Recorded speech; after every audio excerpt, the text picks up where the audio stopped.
Back to business. You ready? No. What numbers from the worksheet am I doing? All of them. No. 2 max. 2. No, I changed my mind. Because of the incident. Why does everyone have trouble with 6? Another problem is 6 and 8. This is 6 and a partial pressure. Partial pressure would be number 5 or number 9. Tell me. 5. So I'm doing 5 and 6. Cool? Yes. Okay. Number 5 first.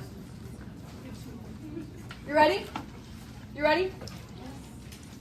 Okay. A mixture of 6.8% carbon dioxide, 58.4% nitrogen, and 34.8% oxygen has a total pressure of 3.1 atm. What is the partial pressure of each gas? Okay, the second you saw the words partial pressure, you should have automatically written down the partial pressure formula on your paper. If you remember correctly, partial pressure, the law of partial pressure states, if I have a container with multiple gases in it, 2 different gases, okay? If this gas has a pressure of 1 atm, and then this gas has a pressure of 2 atm, the law of partial pressure states, to get the total pressure in the container, you add up the partials. Okay, so how many gases did I just draw in this container? How many types? 2. 2 types. The dots are 1 gas, the X's are another gas. The pressure of the dot is what? 1 atm. The pressure of the X gas? 2 atm. To get the total pressure in the whole container, you add them together. What is the total pressure of the container? 3 atm. How many gases are given to me in number 5? 3. So how many partial pressures should I have? 3. It gives me the percentages. It doesn't give me the atm values. So I actually brought this up when I first taught this in terms of tipping percentages. If I were to go to a restaurant and have a bill of $85 and I tipped 18%, I asked you guys what was the dollar amount of my tip, and how would you solve that? 0.18.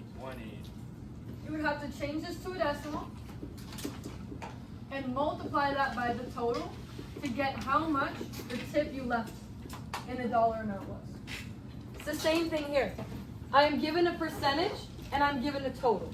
If I take 6.8% of 3.1, that will give me the partial pressure of CO2.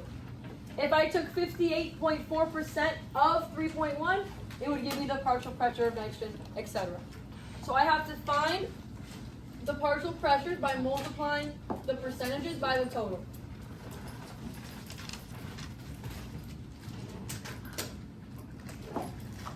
Erase this for a second. Okay, all of these, 3.1.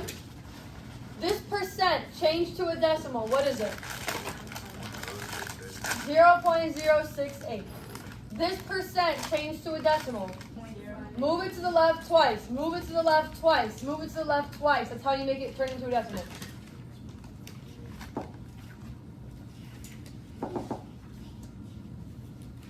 This one, you change it to 0. Okay. What did you get for the first one? 0.2108. Sorry for the interruption. I have Alon, Shannon, the attendance office for early dismissal. Have a good day. See you next class. Lauren Is that what you got? To the attendance office for early dismissal. Thank you. And I round to 2 sig figs, so my answer is 0.21 atm. Are you with me? Okay. What is this multiplied? 1.8104. Beautiful. And round it to 2 sig figs? 1.81. 1.8 81. flat. Oh, 8. Yes, 2 sig figs. Good. Okay. How about the last one? 1.078. 1 point. 078. And what'd you get? 1. 1.1.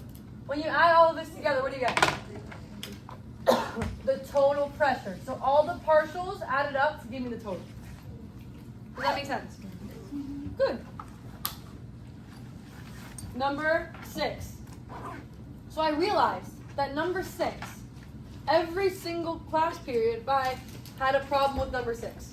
And it's not a chemistry related problem. It's an algebra related problem. You guys don't know how to rearrange an equation. You guys don't know how to solve for a variable. That's the problem. So, it's a variable at the bottom of a fraction. Forget about it. You guys don't know how to do it.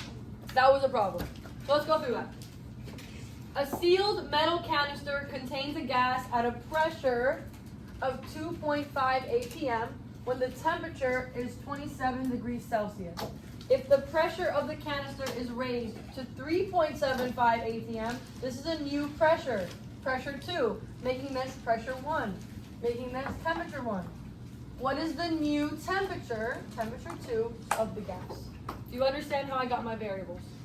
Do you understand how I labeled T1, T2? P1, P2. Okay. What formula is this? P and T. Gas. Which one? J. Yes. Good. P1 over T1 equals P2 over T2. Everyone agree? Yes. Okay, good. Now I just have to plug in. So what goes on top for P1? So 2.5. Over. Be careful. What's my temperature 1? Right. So I cannot keep it as Celsius.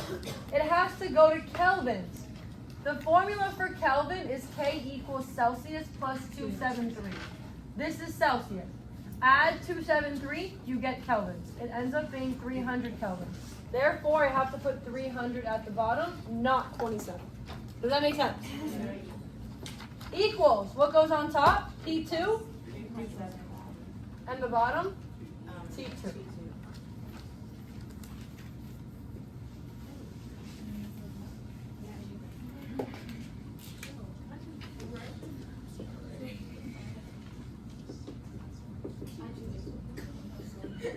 Okay, so there's two ways you can solve this. You can solve it doing proportions and cross multiply, or you could just solve the variable using, normal algebra. So let's do both. Okay, if I want to get T2 by itself, do you notice it's at the bottom of the fraction? This is not allowed. I need to get it to the top. It's being divided, so to cancel out the division, I have to multiply it. If I do it to one side, I have to do it to the other side. This cancels out. I have T2 times 2.5 divided by 300 is, I think this. Correct me, please. Thank you. Equals 3.75. Then T2 wants to be by itself. Divide by that weird number on both sides. Cancels out. T2 is now equal to, you should have gotten 450 Kelvin or 500 Kelvin if you rounded to safety. If you cross multiply, like a proportion, 2.5 times T2 is 2.5 T2. 3.75 times 300 is something, I don't know. Okay? Divide 2.5 off. Divide 2.5 off. This cancels. T2 is equal to this. And also you should get 450. Does that make sense what I just did? No questions. None? Wait, what was the formula to change it back to Celsius? Yes, good question. Kelvin is equal to Celsius plus 273. No, like so to change it back to Celsius. Same formula. So then you'll plug in the Kelvin here and solve for C. Okay. Good? Okay, so I'm okay with the worksheet. So we can turn it in now? Okay, turn it in. Do you need a copy for today? No. Yeah. I had water. Here it is.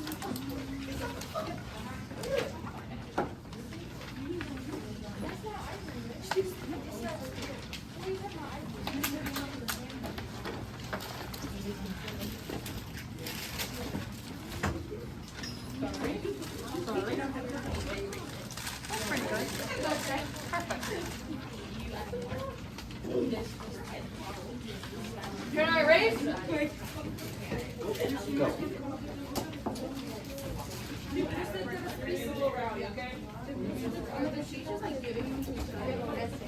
Yeah, pretty much.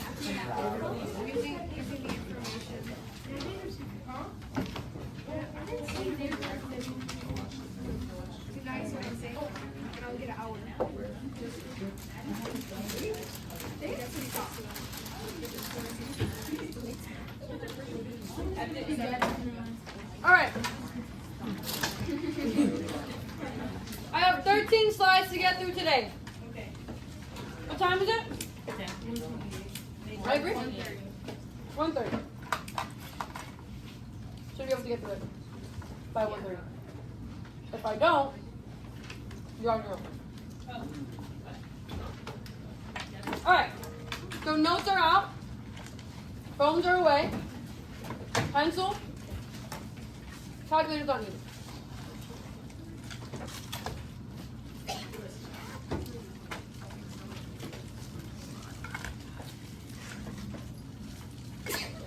Bless you.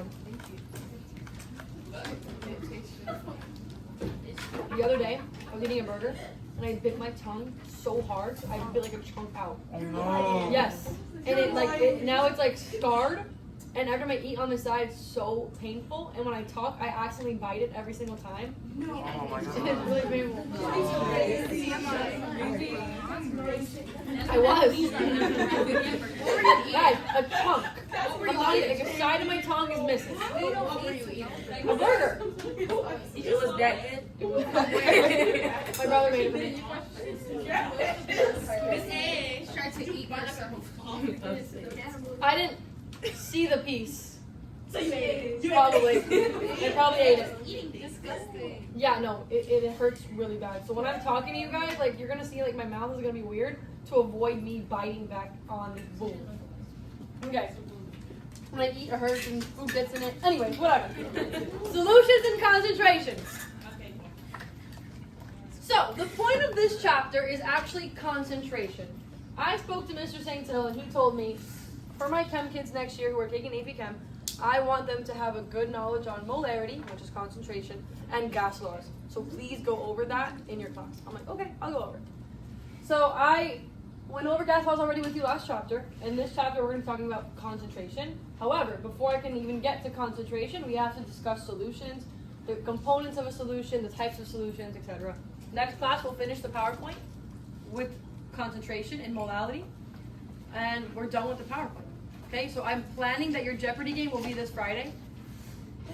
And your exam will be next week, Thursday. You don't have her Friday. You don't have me Friday. Oh, what's today? Okay, so your Jeopardy will be Monday. And your exam will be block day that day. Friday. Walked in the whole day. Except for Friday. No. You know those two classes? It's December 3rd. It's 12 to 13. I have it here. The block days are 13, 14, 19, 20, 21, 22. I thought it was 12. No. Wait, does it say like the specific day? Yes. Is it 2 and 4? I'm going to say it one time and one time only. Are you ready? 13, 2 and 4 only. 14, 1 and 3 only. 19, 6 and 8. 20th, 5 and 7. 21st, 2 and 4. 22, 1 and 3. So, those are the periods that I see only that day. Meaning that I will see you guys again, obviously on Friday, right? What's today? Thursday. I'll see you on Thursday. Then I'll see you again on Monday.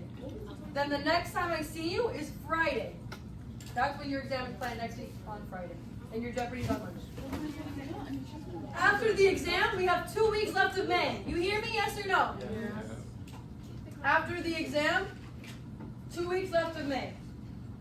So those 2 weeks will be focused on working on your projects, and then whatever time we have in class, it's just projects. I don't have anything else planned. Probably like grading. Maybe I'll throw in a worksheet. Oh, no. An ad puzzle maybe. But my grade book is lacking this quarter. I'm like disappointed. Yeah. So I'll see. Nothing crazy, but yeah, your project will be the main focus. Do I have what? I have 9 grades, yeah. It's not like quarter 1 was like 30. Yo. Alright, back to business, please. I need silence. I need silence. I need silence. Thank you very much. You're done? You're done? Okay. So let's talk about homogeneous mixtures. Back in chapter 2, we discussed homogeneous and heterogeneous mixtures. What is the difference between the two? In homogeneous, you can't like see the particles, and in heterogeneous, you can like distinguish them. Beautiful.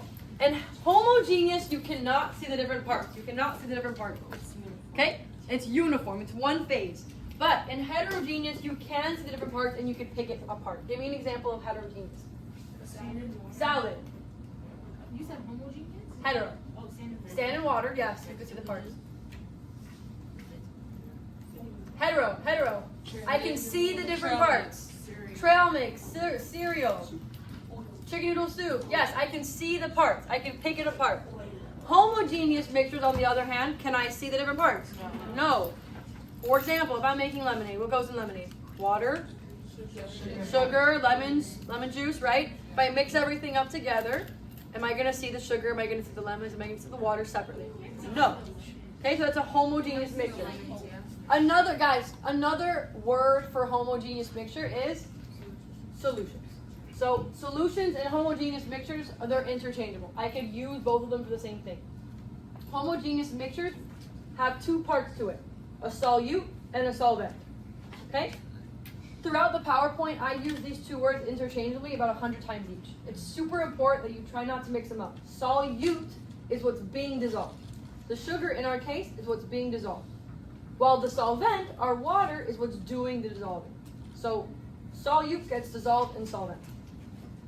Water is considered our universal solvent because water is required for every aqueous solution. However, water is not always a solvent. I can have gasoline or oil to be a solvent as well. So, but however, in an aqueous solution, you have to have water as a solvent, and most of the solutions that we deal with have water in it. So we call it the universal solvent. But after I mix together the sugar and the water, the sugar dissolves, and it's one phase. What is this called again? What kind of mixture? What kind of mixture? Homogeneous mixture, aka solution. This is a salt water sugar solution. They say sugar solution. Okay? So again, we're going to be focusing on homogeneous mixtures in this chapter, aka solutions. We just discussed a liquid solution. Do you agree? Good. Okay, we're going to also discuss gaseous and solid solutions that can exist as well. So, what is a gaseous solution made out of? Do you think? Gases. Air is an example of a gaseous solution. What's in air? Nitrogen, oxygen, carbon dioxide, maybe some hydrogen in there, right? There's gases in the air. That is a mixture of gases. Can I see the different gases? No. But it's a mixture of gases, correct? They're not chemically combined gases. There's not one long formula for air. What's the chemical formula for water? H2O. Is there a chemical formula for air? No. It's just a bunch of gases mixed together. Does that make sense? So that is a homogeneous mixture, aka solution. A gaseous solution because it's made out of gases. Does that make sense? Good. Why was nitrogen given solvent? No. Solvent and solute only apply to liquid stuff. Oh, well, I mean, technically speaking, because there's more nitrogen gas in the air than there's oxygen. It's like 71% nitrogen and like 20-something% oxygen, which is interesting. Okay, now, solid solutions. An alloy is an example of a solid solution. So most of us are wearing jewelry, yes? Okay, a lot of different material can make up jewelry. Sterling silver, brass, bronze, I don't know what else. Steel, those are all examples of, no one's wearing a steel necklace, but you get what I'm saying. There's different alloys that make up jewelry, make up, pipes or different types of metal materials that we work with every day. And we consider those to be solid solutions, because what's another word for solution? Homogeneous mixture. And when I have a homogeneous mixture of metals, it's just, I melted some copper, I melted some iron, I mixed them together, stirred it around, mixture. Can I see the iron? Can I see the copper? No. So, perfect, in the bin, thank you. So if I have sterling silver as a necklace, can I see, oh, I see the copper there, I see the silver there, no, I can't tell the different parts, right? It's a mixture, aka solution. So we can have gaseous solutions like air, we can have liquid solutions like sugar water or lemonade or salt water, or we can have solid solutions, which is just a mixture of metals or any other type of solid solution. Alloys are a very common type of solid solution. Another example of solid solutions would be braces. So if you have braces, the metal that they use for the brackets and for the wire is a material they use called nitinol. and it's made out of titanium in nickel. So that's an alloy. Titanium and nickel mixed together will give you that material. Okay, this table just summarizes a bunch of different solutions that you might recognize. So vinegar is a liquid solution, acetic acid with water. Antifreeze is what they use as coolant for cars. Ethylene glycol is a liquid with water. Gas, we already talked about air, and solid, steel. I don't know what that is. Dental amalgam. I'm assuming it's something that they use in the dentist place. I don't know what it is though. But yeah, those are just examples of different types of solutions. Okay, so we will be focusing on liquid solutions for this chapter. Okay, forming solutions. So there's 4 vocabulary words. 2 of them you already know, but 4 vocabulary words that we really have to perfect and understand. Okay, because they're used kind of differently. So, I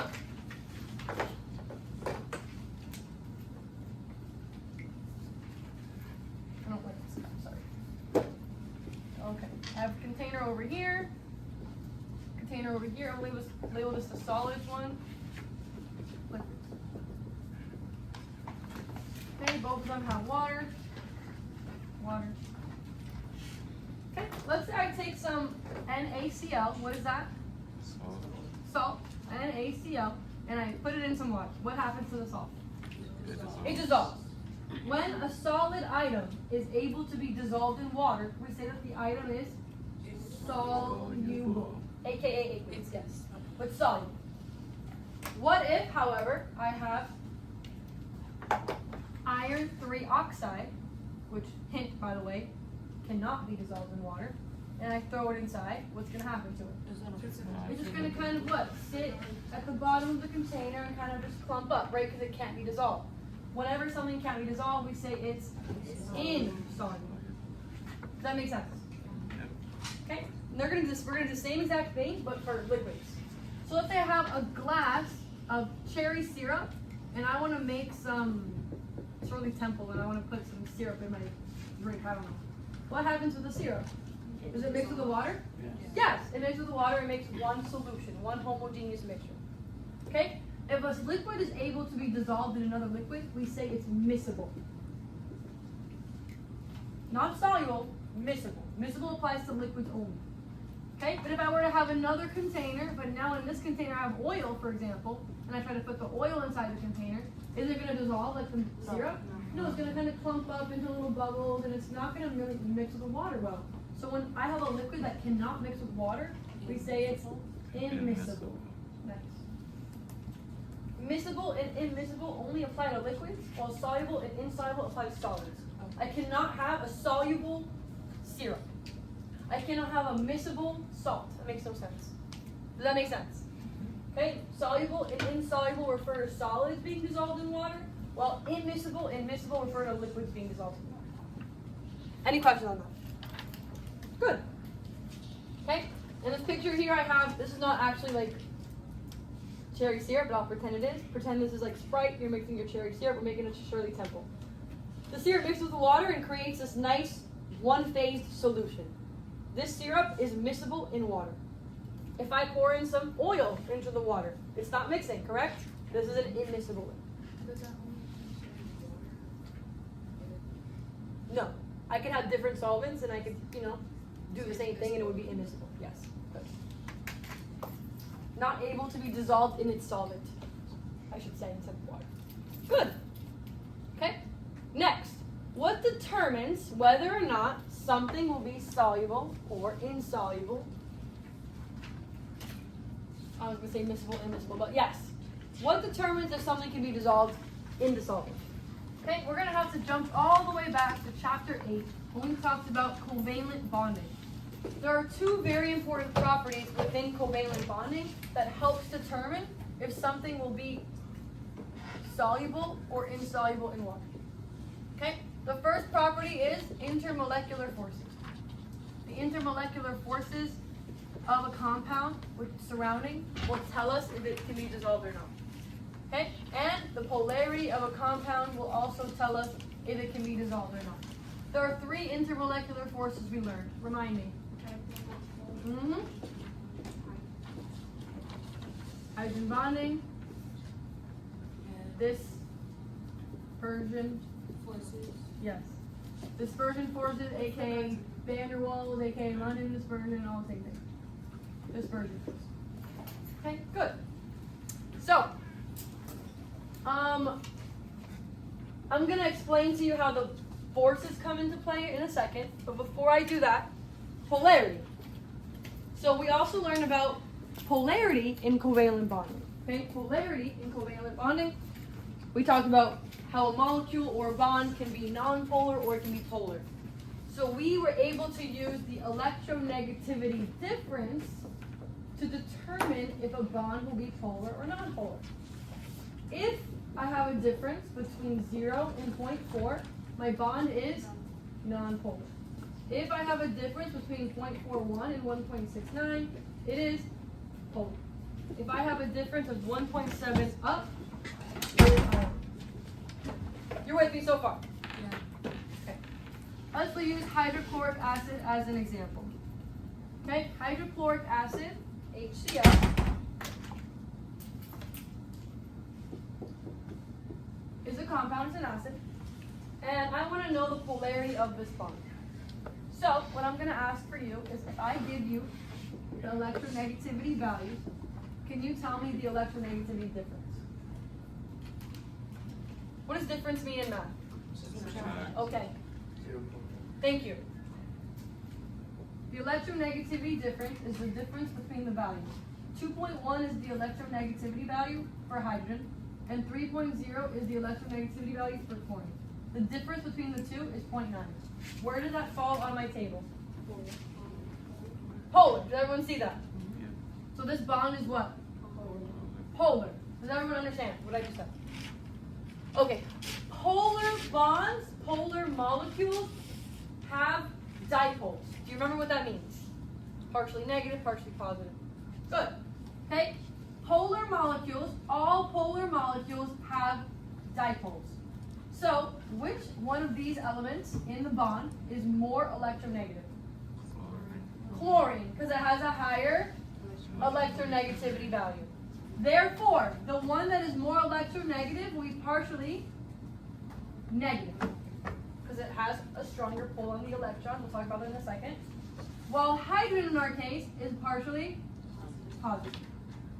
You have to remember what polar and nonpolar means to understand this. First of all, in covalent bonding, what happens with the electrons?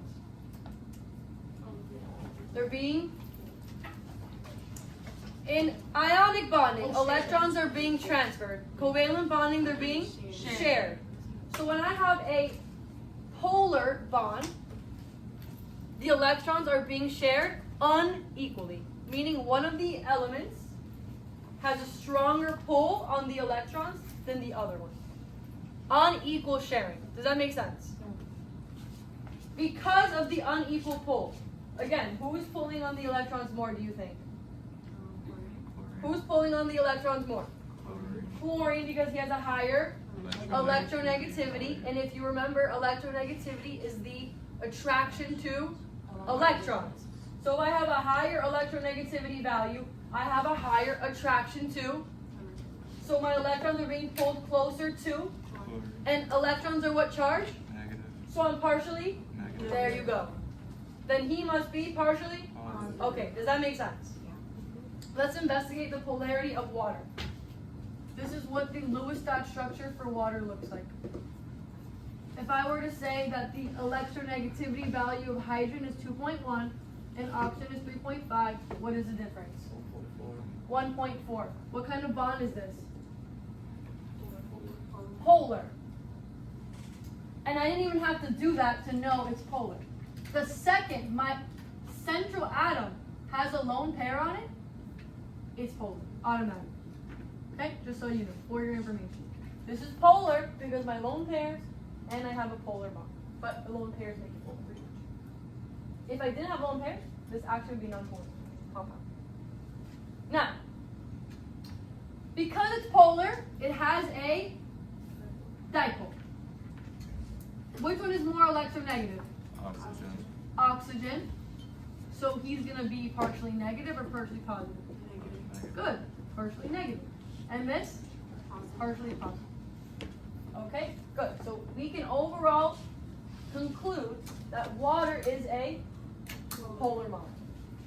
Going back in time, all of what I just said to the PowerPoint. Right here, this phrase. Like dissolves like. If water is polar and like dissolves like, water can only dissolve other polar molecules. Does that make sense? Can I ask her if I can use her short? I guess. Yo, she's not even. Who's yo? The girl with the headphones. Who? Yeah, she told me I could use it. Brianna, you said you could he could use your headphones? I mean, No, sorry, yeah. charger? Sorry. Ken, why are you interrupting my class to do this? I said. Is it that deep? Is that important? Because my phone is dead. What does it have to do with me? What is it?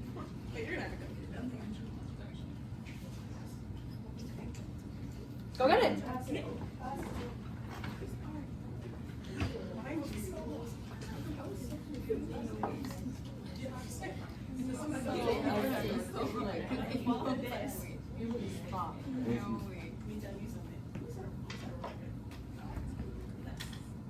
Thank you. I can get back to my lesson now? Anyways, like I said, water is polar. If like can dissolve like, water can only dissolve polar substances. Exactly. So, also to add to that list, water can dissolve polar substances, but he can also dissolve ionic compounds. Let me explain why. What makes up an ionic compound? Cation and anion, or metal and non-metal, right? So sodium chloride, NaCl, is made up of Na plus and right. So this partial positive of hydrogen, who do you think he's attracted to between these two? Why? Because positive and negatives, opposites attract, right? Okay, but who do you think oxygen's attracted to if he's a partial negative? Na, because he's positive and opposites attract. So because of this dipole-dipole interaction, water is also able to dissolve ionic compounds. Yes, solvation. Okay, so again, water can dissolve who? And ionic compounds. Yes. Is that only limited to water or Great question. Depends on if depends on if the molecule, for example, like gasoline can be a solvent, but gasoline is non-polar, so it doesn't have these poles, so it can't do that. Yeah, so it does depend. If the molecule that's the solvent, or in our case water, is polar, it has dipoles and it can participate in dipole interactions. But for example, like gasoline, or grease, or oil, or methane, or propane, those are all non-polar. So they aren't allowed to dissolve polar things. They can only dissolve non-polar things because like dissolves like. So the question that I have on my board says, which of these compounds should not dissolve in water? Again, like dissolves like. Water, not. What am I looking for here? Something that's non-polar. Good. Okay, water is polar. I want to figure out what it can't dissolve. It can only dissolve people like himself. Polar and what else did I say? Ionic. So I got to figure out which of these are non-polar, and that's it. So we already established HCl is polar, correct? Yeah. So can it dissolve HCl? Yeah. Yes. C4H10 looks like this.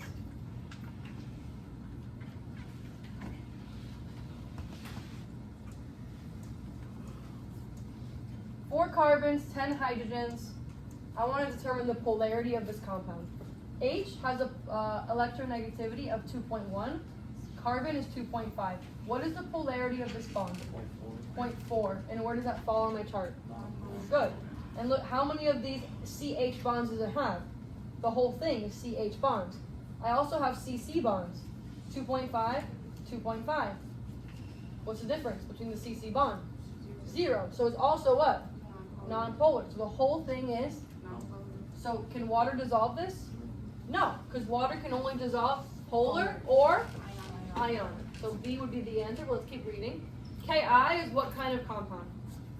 Ionic. Ionic, because it has a metal with a non-metal. So can we dissolve ionic? Yes. NH3, the Lewis dot structure looks like this. Oh, It's polar because of the lone. lone pairs. Beautiful. So can water dissolve him? Yeah. Yeah, because it's polar. So my final answer would be B. Does that make sense how I would determine the answer here? Okay, this will be questions on your exam. Good? Which is next week, right? Friday? Your last test of the quarter. Be happy. Can I erase this? I'm erasing it. Okay. We're done? We have any questions? Can I continue? I'm almost done. So, I'm waiting. I'm waiting. I still hear talking for some reason.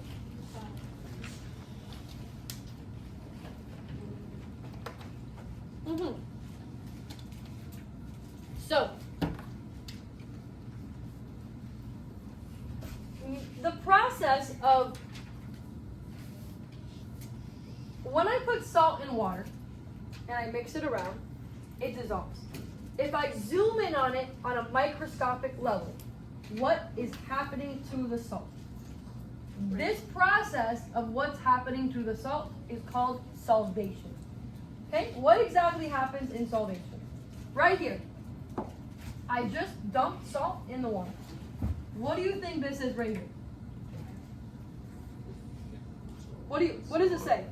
What's inside? Plus and minus. I just told you I put salt in the water. So what is that? So, Okay, what is salt made out of? NaCl. Na plus, Cl minus. So that's Na plus and Cl minus. You're with me? Yeah. Okay. What happens during the actual dissolving process is that the water molecules are very polar water molecules with partially positive and partially negative sides. They are attracted to the opposite charged ions. You're with me? The hydrogens are attracted to who? Chlorine. And oxygen's attracted to who? Sodium. Good. So what happens is the water molecules individually surround each ion from that salt and pull it off. And they pull each individual cation and each individual anion. And that is the process of dissolving. That is what happens on a microscopic level when salt interacts with water and it dissolves. It's breaking apart the ionic bonds. Remember, Na and Cl are attached by an ionic bond. This ionic bond is held together with electrostatic, do you know? Attractions or forces. Opposite charges do what? Okay, so they're being attracted. This is called electrostatic attraction. They're being held together. But when that hydrogen guy pulls away the chlorine, what happens to the bond? It breaks, and it's no longer salt. Right? It's no longer salt. There's no ionic bond. It's not bonded together. So the ion is by himself. Okay? And that's the salt disappeared because there's no more salt. Technically speaking, it was broken down. Okay? Again, this process is called solvation. I have a little video over here to show you kind of like an animation of what happens.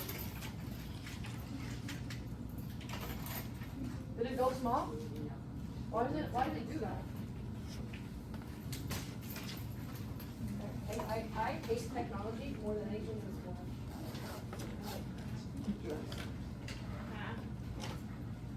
Okay.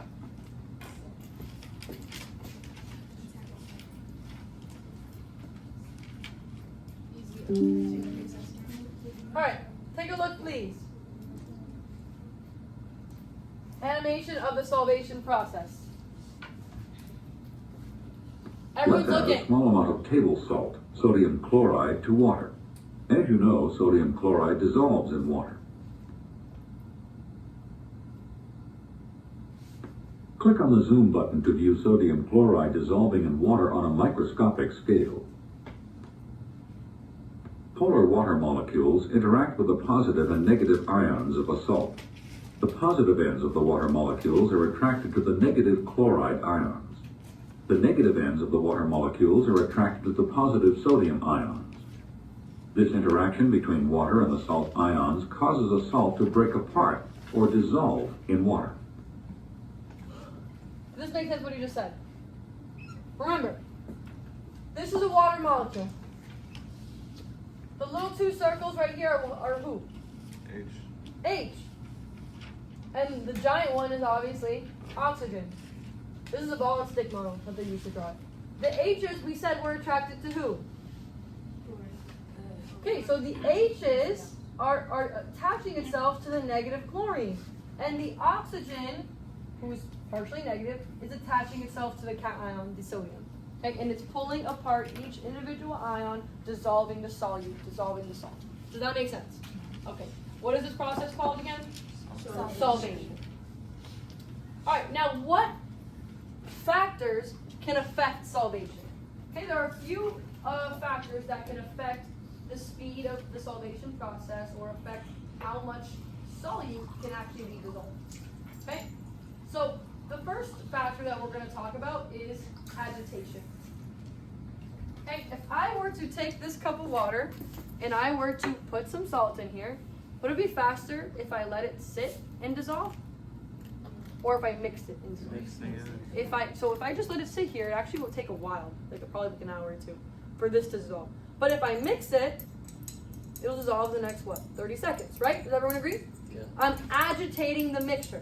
I am stirring the mixture. This agitation speeds up the dissolving process. So there you go, my salt's almost dissolved. And stirring it speeds that up. Okay, it does not increase how much I can dissolve. So even if I were to put a bunch of salt in this container, okay, and I were to keep stirring, this water has only a certain amount of solute he can dissolve. He has a limit. If I go over the limit, no matter how much I stir, for infinity, it still won't be able to dissolve that solute if I reach that limit. Does that make sense? I can't put an infinite amount of salt in here. The water can only dissolve so much. So no matter how much I stir, if I reach that maximum amount, it won't dissolve. Okay, so agitation and stirring can only affect the speed. I can speed up the process of dissolving, but I can't increase the amount the water can dissolve. Right, Jairis? Head up, please. Okay? So again, agitation allows us to increase the rate at which salt or whatever our solute is to be dissolved. Okay? A similar one to that is surface area. So if I had, for example, a sugar cube, and I put a sugar cube inside the water versus, a spoonful of broken up sugar, and I stirred, which one do you think would dissolve faster? The sugar cube or the broken up one? The broken up one. Right? The sugar cube is dense. It has all the sugar in the center that the water cannot reach. If the water cannot reach it, it can't dissolve. If I break up that sugar cube and I crush it into small pieces, now the water has access to those sugar particles and it can dissolve. Does that make sense? So increasing the surface area, allowing more area between the water and the sugar or whatever the solute is, can speed up solvation, speed up the dissolving process. Okay? Because again, they have more surface area exposed to the solid. Does that make sense? Okay? Remember again, the water molecule has to reach inside of that cube and get everyone. But if it's a cube, it's very hard to do that. But if it's broken up, then it's much easier for the water to access the salt or solute or whatever you're trying to dissolve. Okay? Now temperature on the other hand. You have a question? What? About this? Okay. Anyways, surface area and agitation affect the rate of dissolving. So I can speed it up. Temperature, on the other hand, can affect the rate and how much I can dissolve.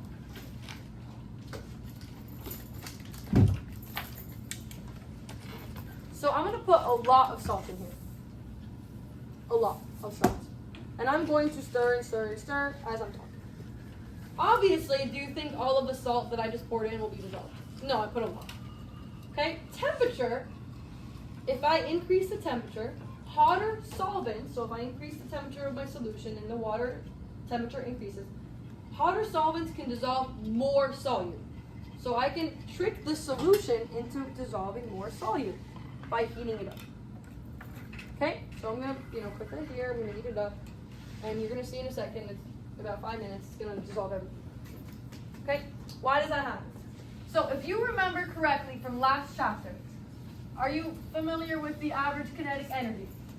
What happens in a gas if I increase the heat? What happens to the kinetic energy? It increases. It speeds up, right? It goes chaotic. It goes crazy. Same thing happens in a solution. Here's my water molecule. Here's my chunk of salt. If I heat up the solution, these water molecules will gain kinetic energy. Do you agree? Yes or no? Yeah. Okay. If the water molecule gains energy, it speeds up. Yes or no? It speeds up. It's going crazy inside the container. It's chaotic. It's crashing into the solute. It's crashing into the solute. More collisions are able to happen because it's moving faster at faster rates at faster frequencies. So, those those water molecules are crashing into my solute at much higher, faster rates, allowing the solute to be dissolved at much higher, faster rates. Does that make sense what I just said? Okay, so look at my solution right now. You see I have all this extra salt at the bottom. I might have put too much.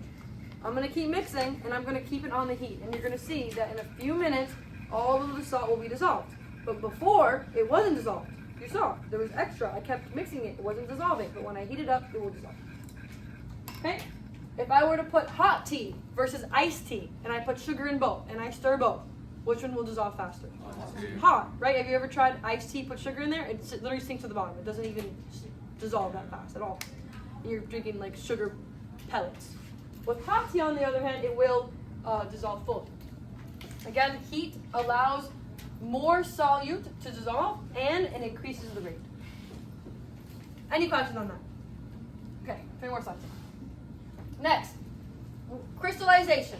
So solvation is a reversible process, right? So what happens in solvation? The water molecules surround the ions, and they pull them apart from the main solute, right? In crystallization, when I have all of the particles separated, let's say I have a little tiny chunk left, but I have so many different of the ions just floating around, surrounded by water molecules. Sometimes they can get a little clumsy, and they'll like bump back into the original piece, and they'll re-stick. When there's way too much solute, that happens. When there's too much of our salt, for example, in the solution, it will recrystallize and it will stick back to the original solute, and it won't dissolve. Okay? Now, this brings me to my next point. Saturated, unsaturated, supersaturated solutions. This is my favorite part of the whole chapter. It's super, super interesting. Okay, so let's talk about what that means. If I have a cup of water again, okay, cup of water, and I put in some salt. So here's my salt, okay, and I put in my salt. And it's dissolving. The salt is actually dissolving. This is an unsaturated solution. If I keep putting more salt, if I keep putting more, I need you to pay attention, please. If I keep putting more salt, it's dissolving, unsaturated solution. If I put more salt and I keep stirring and it didn't dissolve, like over here, right? Like you see I still have left over. If it didn't dissolve and it kind of clumps together at the bottom, we call that a saturated solution. You're with me? So if I can keep adding more and dissolving it, it's called unsaturated. If I put too much and it won't dissolve anymore, it's called saturated. If I apply heat, what happens to that stuff that wasn't supposed to dissolve originally? It will dissolve now. So now everything's dissolved. You're with me?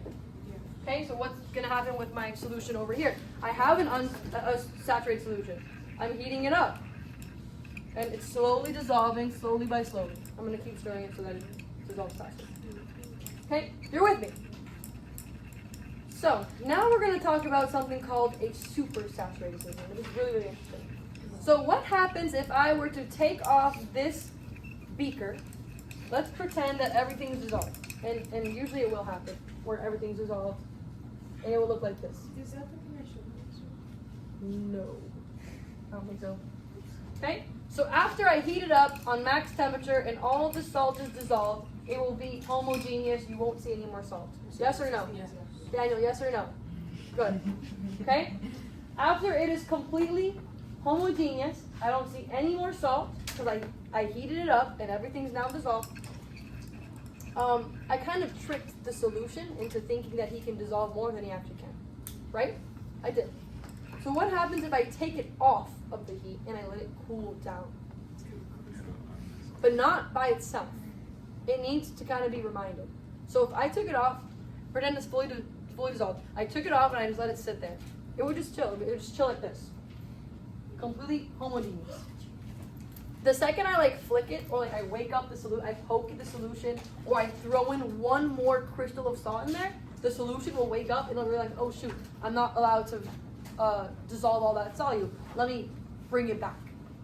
So this is what happens when that happens. Did you do it in your other No. It's not like an easy, it's not like you can't do it by accident. Okay, so look at this. They woke up the solution by putting an extra one more particle of salt. They woke up the solution went, oh wait a minute, I can't dissolve all that stuff. So what does it do? It recrystallizes everything that it wasn't supposed to dissolve before. Does that make sense? Okay. So you see how the salt, all of it's almost dissolved. Not there yet, almost dissolved. Okay, and again, that process of waking up the solution and recrystallizing everything, it's considered a super saturated solution. Does that make sense? Yes, no, maybe? Yes. Okay, and again, that was all the extra solute that it wasn't supposed to dissolve and recrystallizes it back into a solid. Good? Wow. Okay, so I don't appreciate the sarcasm. I heard you before and I supposed to agree. Uh-huh.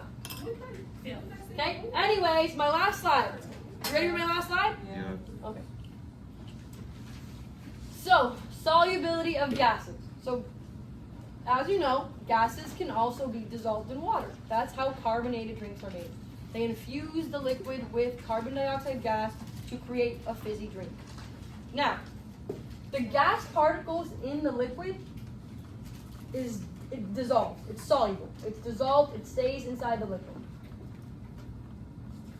With liquids, when we heat up the mixture, we were able to increase the solubility, right? Everything is pretty much almost dissolved now. We were able to increase the solubility. With gases, it's the opposite. If I try to heat up one of these containers, the solubility will decrease. Okay, why does it do that? So it says right here, gases tend to be less soluble at higher temperatures than at lower temperatures. Well, here in our case with solids, not gases, if I increase the temperature, the solubility increases. So they're different, so keep that in mind. Remember, if I were to have a container full of gas particles, okay, and I were to heat it up, what happens to its kinetic energy? Increases. So they're all sporadic, they're jumping around everywhere. They want to escape the solution they're in. So in this case, they want to escape the liquid soda. They want to come out. So do you see right here how if all of the gas particles are escaping that solution? If I heat it up, it escapes even more. It's not soluble if you heat it up. If you ever left like a soda in a hot car or something, you notice that it goes flat. That's because all the carbon dioxide from the liquid escapes and causes the drink to go flat. Okay, so it's important to understand that when a solution's temperature increases, the solubility decreases in terms of gases. But in terms of solids and liquids, if you increase the temperature, it increases the solubility. So they're opposite. Okay, so as you can see, all of my salt has been dissolved. Again, it's not like a easy process to do. Like you need specific measurements. I attempted myself after school, yes, but I can't do it now. No, it wouldn't work. Yeah, it's like you have to cool it down very slowly. You need a specific amount of salt. I have to measure it out. A specific amount of milliliters of water. I have to measure it out. And it's not it's not an easy process to do. But I will attempt it today.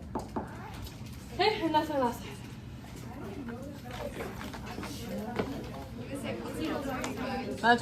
Was it recording?